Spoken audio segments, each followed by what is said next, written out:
What's up everybody, it's Sean here, back today to give you guys a review of the Awake New York collaboration with Jordan Brand on this Air Jordan 5 and the Racer Blue colorway. So this is the latest collaboration between New York-based streetwear brand Awake alongside Jordan Brand. So we've seen their take on the Nike Air ship, but this year the hype was through the roof for their two colorways of Air Jordan 5s.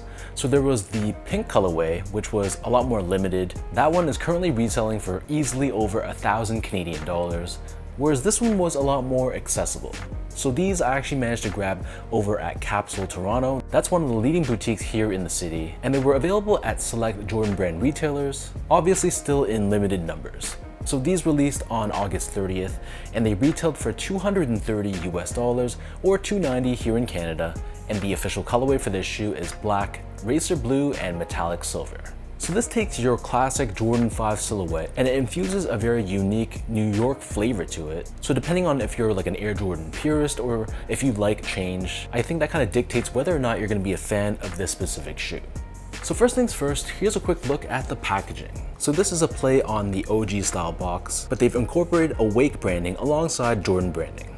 On this back side of the box, we have callouts to New York along with the different boroughs. I thought that was a really unique touch. And same thing on the bottom of the box, right here in the top right corner. And the tissue paper inside the box is also co-branded too, showing you that extra attention to detail. So taking a deep dive into the shoe itself, the majority of the upper of the shoe is crafted out of a fairly thick, slightly tumbled black colored genuine leather. So this leather feels pretty premium to the touch. And then overlaid on the front toe cap, we have another layer of black leather. And I really like the sleekness of this toe box as this tapered look, not that boxy cliff toe look that Jordan 5s used to have years back. Covering the eyelets, we have these black colored TPU layers. This blends in perfectly with the black leather. And you can see how it covers the top 4 eyelets as well. Underneath this, on the mid panel, they've modified the signature Jordan 5 netting, so parts of it is covered in this debossed suede, and the portion that's uncovered is formed in the shape of the Awake A logo. So this is one of those things where you either love it or you hate it. It's a really big departure from your normal Jordan 5 look, so it makes sense why it's a little bit controversial. Moving downwards, covering the ankle collar area, it protrudes outwards just like normal, and we have another layer of leather covering the bottom of the heel. So on the lateral side, we have the 23 branding, a call out to Michael Jordan's jersey number, of course. Whereas on the lateral side of the right foot, we have the letters NY for New York. And then on the back of the shoe, we have Nike Air branding embroidered across in racer blue. In terms of laces, this pair comes with 3 different lace options. The standard lace that they come with is a flat style black lace, but they also come with a white colored lace along with a bold blue colored lace if you want to give the shoe more pop and contrast. And it weaves through this plastic lace lock. Underneath this, the bottom half of the tongue is covered in netting, whereas the top of the tongue, this is covered in this reflective 3M layer in silver, and again we have Awake and Jumpman branding embroidered in blue in the center. On the back of the tongue, this is covered in this fuzzy blue colored liner, and you'll see how we have this upside down tag with Awake New York branding featured on the right foot. The interior of the shoe, this is covered in a black colored fuzzy liner, and it's done in this asymmetrical style with the lateral side cut a little bit lower than the medial side. And then for the insoles, these come with a polyurethane lined insole. It's covered in this black finish on top, and we have Nike and Awake New York branding pressed onto the heel. So the upper of the Jordan 5, it sits atop this polyurethane foam midsole, and this is painted primarily in black, but we have this jagged shark teeth detailing on the lateral side. This is done in a mix of racer blue and silver. Encased within this midsole, we have Nike Air technology, which is not visible underneath the forefoot, but it's visible underneath the heel via this cutaway, which shows you the air bubble inside the midsole foam.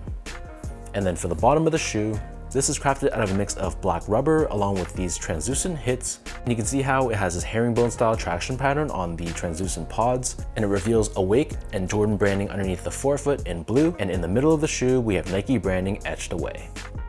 So that breaks down the look and the construction of this pair. And for those wondering about sizing, to me these fit like most recent Air Jordan 5s, so I feel like for most people you can go true to size. So in my case, I got these in a size 10. They're comfortable, a little bit roomy, but it comes down to personal preference on how you like your shoes to fit. But if you're ever in doubt, I'd recommend just sticking true to size, because it's always better to have a little bit extra room in your shoe than to be too tight and potentially painful if you're rocking a shoe that's a little bit too small for you. Moving on to the comfort, so these feel like any recent Jordan 5, so it's gonna be fine for an everyday casual use sneaker. Underfoot, there's a little bit of softness and there's a little bit of step-in comfort, but it's not really anything special. It's more comfortable than an Air Jordan 4, for example, and that's mainly because the toe box is wider and it's just more forgiving all around. But if you're looking for a very soft feeling sneaker, then I would just probably stay away from retro Jordans altogether. Finally, in terms of the quality and craftsmanship, so first off, like I've mentioned earlier, the material quality I thought was quite good. This is a nice cut of leather. It has a nice soft feel to it, but just looking at the cross section, you can tell that it's a bit thicker than a normal general release cut of leather.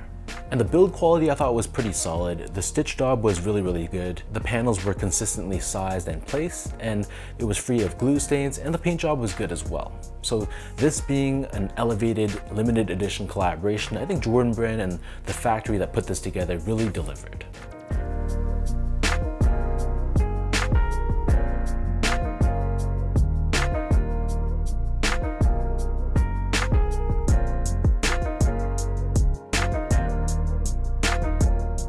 So with all that out of the way now, let me toss these on feet, I'll lace them up, and I'll show you guys how these look.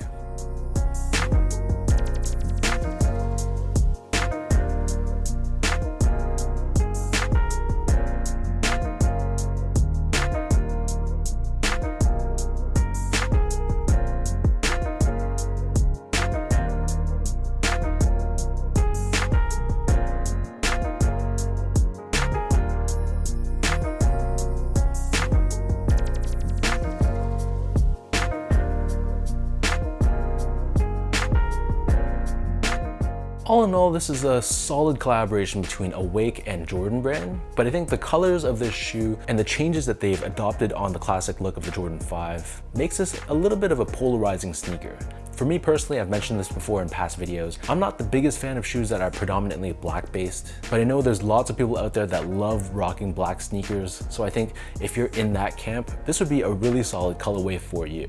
This is definitely not as loud and as eye-catching as that pink colorway, but I think the flip side to that is that this is a lot more wearable and the resale prices on this shoe are a lot more reasonable. So if you're asking me, I personally wouldn't pay resale for a shoe like this just because of personal preference in terms of the colorway, but if you're a fan of black-based sneakers and you're looking for a shoe or a Jordan specifically that has a little bit of that elevated quality, I think this is a really good option to consider. So leave your thoughts down below, let me know what do you guys think about this Awake and Jordan Brand Air Jordan 5 in this racer blue and black colorway. What are your overall thoughts on this shoe? You think they delivered a unique end product? Are you not a fan of the changes? Either way, leave your thoughts down below and let's talk about it. And as usual, if you guys enjoyed this review, be sure to like, comment, and subscribe to my channel if you haven't yet. I'll link my social media accounts down below, so be sure to follow me there. And as always, thank you for your continued love and support, and I'll catch everybody in my next video.